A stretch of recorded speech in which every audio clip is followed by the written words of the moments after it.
আজকে আমরা অত্যন্ত বিক্ষুব্ধ হয়ে রাজপথে নেমে আসতে বাধ্য হয়েছি। আমাদের কথাগুলো অত্যন্ত পরিষ্কার।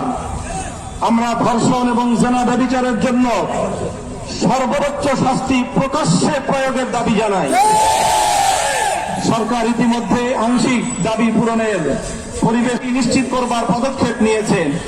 আমাদের দাবি পরিষ্কার, সেই শাস্তি জনসম্মুখে প্রকাশ্যে প্রয়োগের ব্যবস্থা করতে হবে। যেন একটা ধর্ষণের শাস্তি, একটা ব্যভিচারের শাস্তি দেখবার পর সমস্ত লম্পটদের বুকের মধ্যে ভয়ের কম্পন তৈরি হয়ে যায়।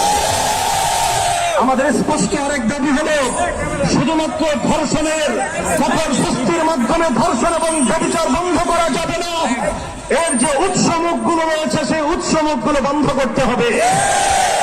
নারীকে অশ্লীল ভাবে উপস্থাপন করবার সমস্ত পদক্ষেপ বন্ধ করতে হবে। মাদকের অবাধ সরবরাহ এবং প্রাপ্তির ব্যবস্থা রুদ্ধ করতে হবে।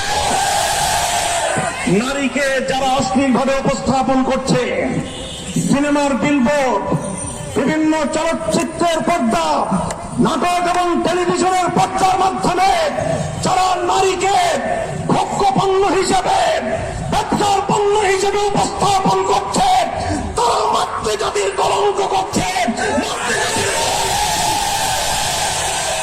আমরা একটা সময় পর্যন্ত দাবি জানাবো, সরকারকে বলবো, এই যে রাস্তাঘাটে বিভিন্ন বিলবোর্ড, বিভিন্ন ডিজিটাল অ্যাডভার্টাইজমেন্ট, বিভিন্ন সিনেমা হলগুলোতে, নাটকের নামে টেলিভিশনগুলোর পর্দায় নারীকে অশ্লীল ভাবে উপস্থাপন করার এই প্রবণতা রোধ করুন, এই অপতৎপরতা বন্ধ করুন। একটা সময় পর্যন্ত আমরা দাবি জানাবো।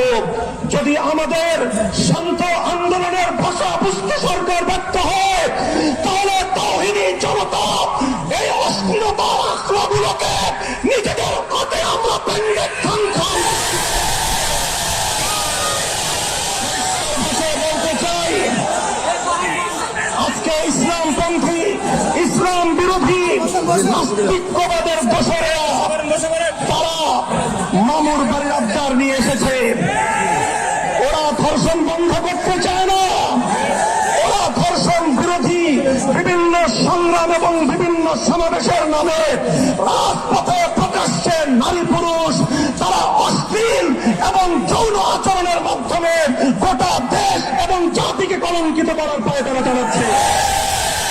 আরেকদিকে গোটা দেশে সিনেমা ব্যভিচার ধর্ষণের উস্কানি দেওয়ার জন্য অশ্লীলতার আখড়া সিনেমা হলগুলোকে উন্মুক্ত করে দেওয়া হচ্ছে।